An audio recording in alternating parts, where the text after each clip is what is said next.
القطاع العام في اتحاد الكتاب والمثقفين العرب. كم نحن سعداء بالاستضافة في قلب عاصمة العلوم المغربية الإسلامية فاس، فمرحبا بك ضيفا عزيزا علينا وعلى إذاعتنا إذاعة فاس الجهوية. أحييكم وأحيي جميع الشعب المغاربي المتذوق للشعر، ويسعدني ويشرفني هذا اللقاء، وأتمنى بإذن الله أن أعطي هذه الليلة حقها من الشعر. نعم، في ربيع فاس، ربيع الشعر المزهر، نستضيفك طبعا ونتعرف بداية أكثر للقارئ الفاسي خصوصا والمستمع الفاسي على من هو الشاعر علي بن محمد الغامدي الشاعر. علي بن محمد هو شاعر سعودي امتدت ثقافة الشعر والكتابة إلى ما يقرب 6 سنوات. بعد ذلك تم ترشيحي لاتحاد الكتاب والمثقفين العرب للكتابة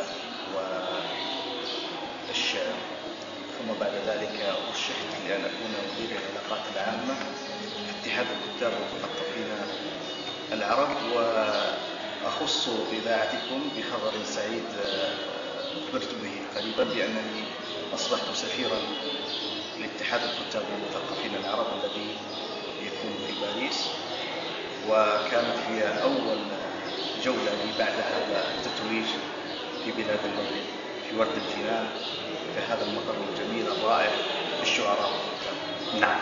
طيب أستاذ والشاعر، في حوار شعري تجوب اللقاء بعيدا عن الحدود الجغرافية، باختصار للمسافة، باختصار للزمن. الآن ما نتطلع إليه هو البحث عن الصناعة الشعرية إن صح التعبير العربي بهذا التعبير. الصناعة الشعرية عربية تتوحد فيها الأصوات الشاعرية والذات الشعرية العربية في أفق صناعة مشهد ثقافي عربي توحده الجملة الشعرية. أين نحن من هذا كمثقفين عرب؟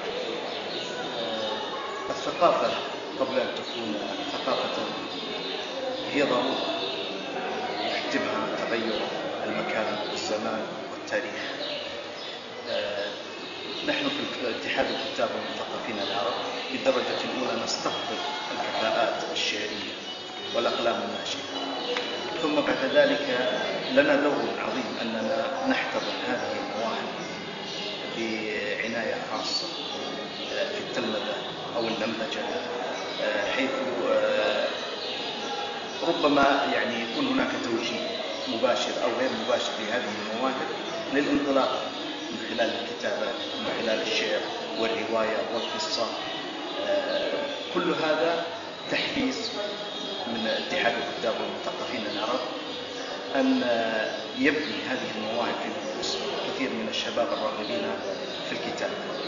أما إذا أردنا أن نتكلم عن الثقافة كثقافة فهي ضرورة لكل شاعر، ونحن اليوم نتكلم في المغرب عن الثقافة وعن الشعر. هناك ما يسمى باللهجة البيضاء التي يعرفها من المحيط إلى الخليج، لا يوجد بها كلمات عامية صرف، ولا يوجد بها لغة عربية وعرة. الكل يفهم هذا الخطاب الشعري من خلال الأمسية، من خلال اللحن، من خلال الإيقاع، ثم بعد ذلك تنطلق هذه الكلمات إلى الروح، تخاطب الوجدان، ربما تحدث في هذه النفوس شيئا من السعادة نفقدها كثيرا. ومع روح الشاعرية الشاعر طبعا الأستاذ علي بن محمد الغامدي قادما إلينا من الديار السعودية الشقيقة، نواصل هذا اللقاء الخاص الذي نفرده لك في حلقة اليوم من مجلة إبداعات فكرية بما تختزله وذاكرتك الشعرية للشاعر يستمتع ويستمع معنا المستمعين.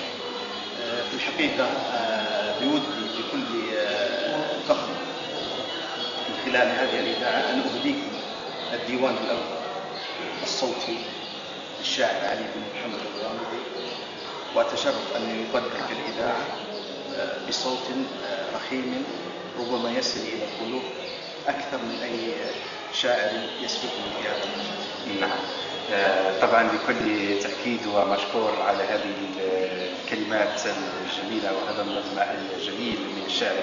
الأستاذ والشاعر شاعر من ذوي التجارب الناجحة والرائدة على مستوى العالم العربي. دعني أصدر حكما في حقك الشعري، يعني كشاعر أخضعت تجربتك الشعرية لشحنات وجدانية، يعني ربما قادر على أن تختزن الكثير من الرؤى التي تلامس الهموم الوجودية لدى الإنسان الحالي.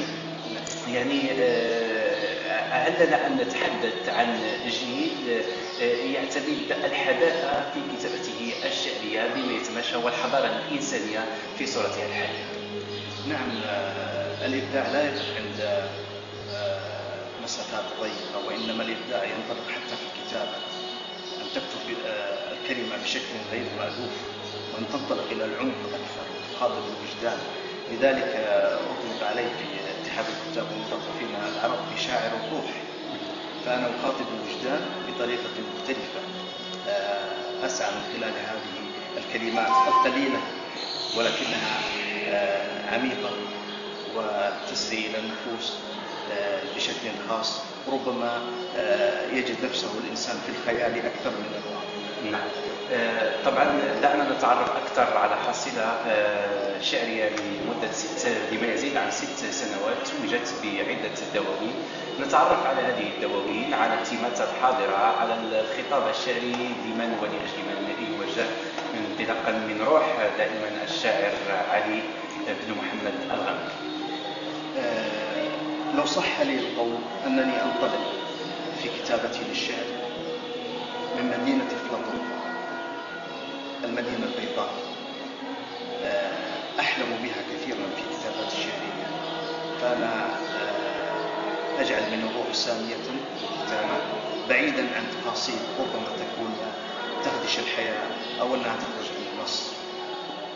وهذا قمة التحدي، أنك تصل إلى المعنى وتشعر السامع بهذه الكلمات الجميلة دون تجسيد كثيرا من الخطوط الحمراء التي ربما لا يتقبلها الذوق العام عند البعض من الناس، والكل حر فيما يكتب.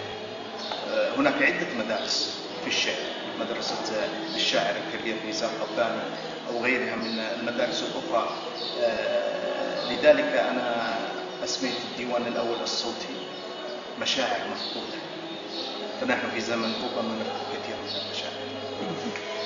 لطالما يعني يلاحظ بشكل جلي تحول كبير على مستوى الكتابة الشعرية في العالم العربي، والعودة بالشعر إلى أوج توهجه بعد فتور استمر لعقود طويلة. كيف تفسر هذا التحول، خصوصا إذا تحدثنا عن حضور وقوة حضور الجملة الشعرية في قلب القضايا الكبرى، في قلب القرارات الكبرى المجتمعية التي تشغل بال المجتمعات العربية أساسا؟ نحن لا يخفى عن جميع الشعوب في العالم بأننا أمة القرآن، بل أن اللغة العربية والشعر وغيرها طرق الكتابة تحدى الله عز وجل هذه الأمة بأن نظمها الكتابة من خلال القرآن الكريم، ثم بعد ذلك أصبحت حدث عند كل كاتب وعند كل شاعر يعلم تماما أن الكلمة لها وقع ولها أثر في الخطاب، أيا كان هذا الخطاب، هل خطاب اجتماعي أم سياسي أم غيره من الخطابات. فإن الإنسان عندما يصيغ الكلمة بقدر وقالب شكل فإن هذه الكلمات لها سحر البيان. ها هو سحر البيان بين أيدينا. ربما كثير من الشعراء عندما يفقد الإلهام يشعر شيء من وهس الضمير، ثم عندما يعود إليه الإلهام مرة أخرى تتجلى الورود وتتجلى هذه الكلمات من خلال كتاباته. فهذا المجال كبير جدا، ربما أريد أن أبحر فيه لن أصل إلى مرسى. نعم.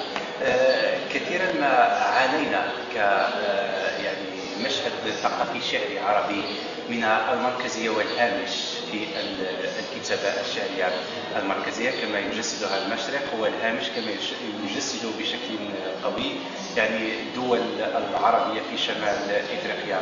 ما نلاحظ الآن حاليا هناك تواصل بشكل أكبر من أي وقت مضى بين شعراء المركز وشعراء الهامش.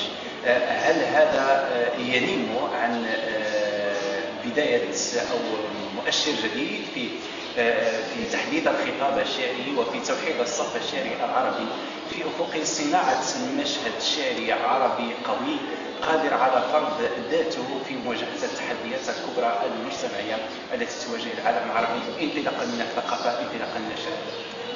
ابتداء ربما لا أتفق على مسمى شاعر الهامش وشاعر، ربما مقاربة تم تجاوزها حاليا، لكن لطالما عانينا